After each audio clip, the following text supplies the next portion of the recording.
Rapid transit in the US gets a lot of stick, and sometimes rightfully so. A lot of systems here genuinely do suck.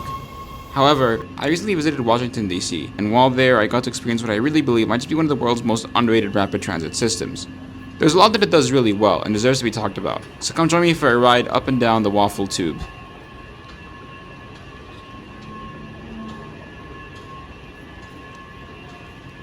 If you're not familiar with the DC Metro, here's the TLDR. It has 6 lines that almost all begin and end in various suburban areas in Virginia and Maryland, then they all come together in 3 different city center tunnels in the District of Columbia itself. Union Station is here, Reagan National Airport is here, and Dulles International Airport is here. The first thing I'd like to address is wayfinding. One of the main design features you'll see in DC Metro stations are the uplighter poles, and while they're great aesthetically, they're also very functional, acting as detailed signage that show all sorts of useful information like exits, transfers, directions to the airport, and even tiny maps of the lines. On the newest trains, you'll find these New York-style maps that show all the next stations. And best of all, the digital wayfinding screens tell you what other transit connections beyond the metro are available at stations. They're even mirrored into the audio announcements.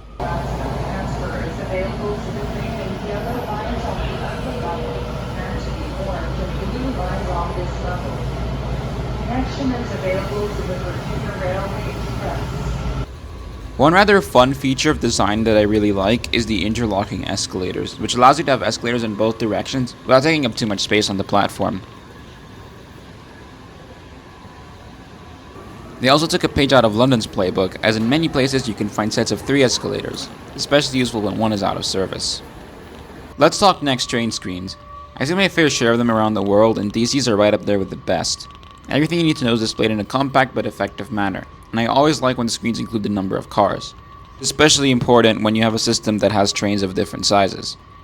And best of all, service messages are often delegated to side screens on the platforms that can make use of more space to better illustrate things.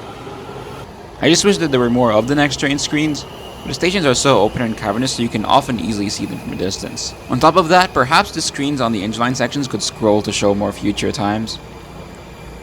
Speaking of interlining, that is easily the one major problem the DC Metro has.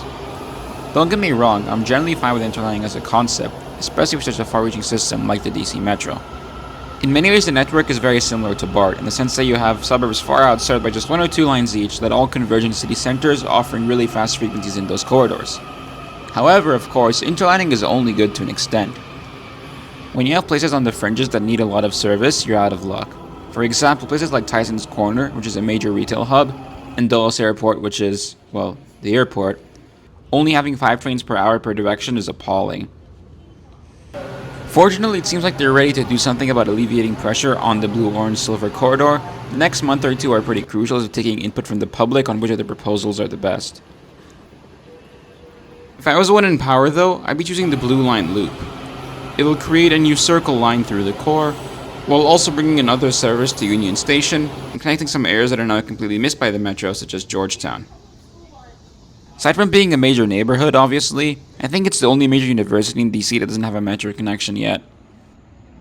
Perhaps in an ideal world, we'd have the Silver Line be fully independent, just because transit to the airport is so valuable. Maybe some kind of express service on the line, since it can be quite a long trip from Dulles.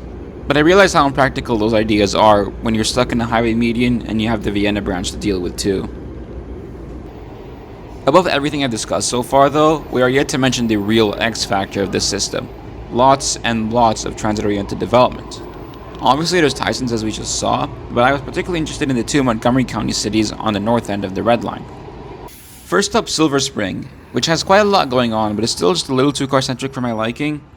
That said, there is a transit center nearby, and I also caught a glimpse of the under-construction Purple Line.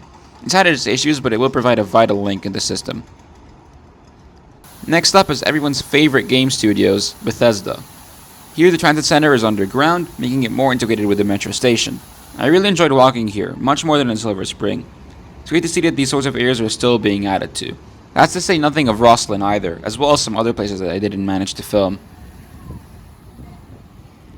Now from massive parking structures at some stations to trains not being walked through, there's a good amount of things the DC Metro doesn't do too well.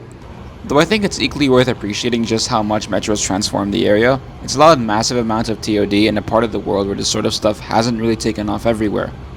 And its development will only continue to increase in the future, and rapid transit will always be at the heart of it. So there's my take on the Washington Metro, having gone on to experience it for myself. I didn't spend my entire time in DC riding trains, though it definitely felt like that sometimes. But that's all for now though. I'll be back to my usual Bay Area themed content from next week.